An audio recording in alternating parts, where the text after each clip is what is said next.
Клонування поправок із понад 4 тисяч змін до законопроєкту про ринок сільгоспугідь депутати вже розглянули 483. Якщо далі рухатимуться в такому темпі, документ схвалять лише наприкінці квітня. На чому наполягають фракції і чому меншість підозрюють у затягуванні часу?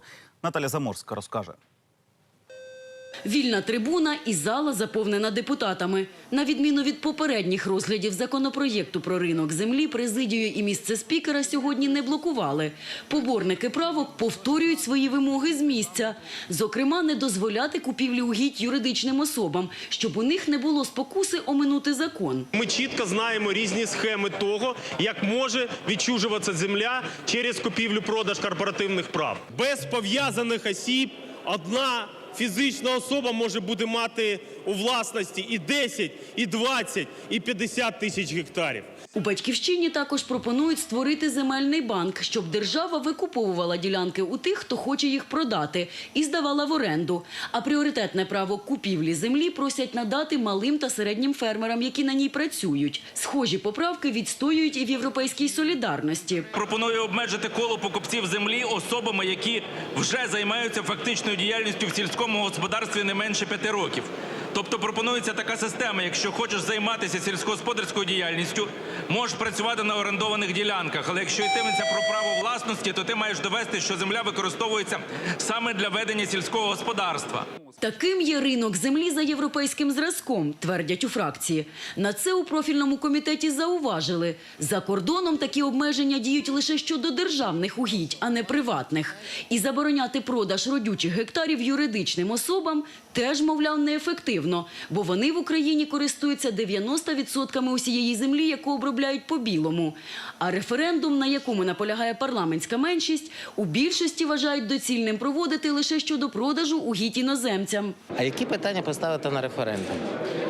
А в нас виходить, що всього 7 мільйонів людей мають землю. А голосувати будуть всі щодо тих, які мають землю. Дивіться, от я щось не маю і вирішую, а ви щось маєте. І я буду вирішувати, чи ви можете цим розпоряджатися, чи ні.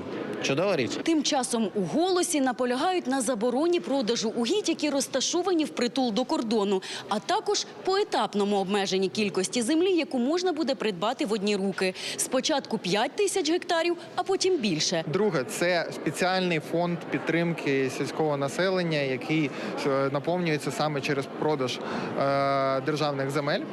Третє – це реальний механізм дешевих кредитів для того, щоб наші фермери могли конкурувати з великими холдингами за купівлю земель. Вислухавши запропоновані правки, у фракції більшості запідозрили своїх колег із меншості у намаганні просто затягнути час. За словами Арахамії, «Батьківщина» та «Опозиційна платформа За життя» спеціально згенерували численні зміни до законопроєкту, які дублюють одна одну. Нічого прийнято не буде, це просто шоу, політичне шоу. Ми не хочемо брати участь в політичному шоу за гроші платників податків. Фактично зараз ми з вами сидимо, за гроші платників податків робимо нічого.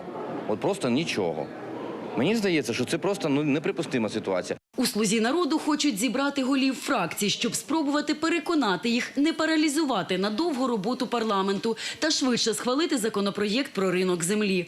Правки до нього Верховна Рада розглядатиме увесь цей тиждень. Наталя Заморська, Дар'я Сметанко, Леонід Попович та Олександр Літвінов. Новини сьогодні.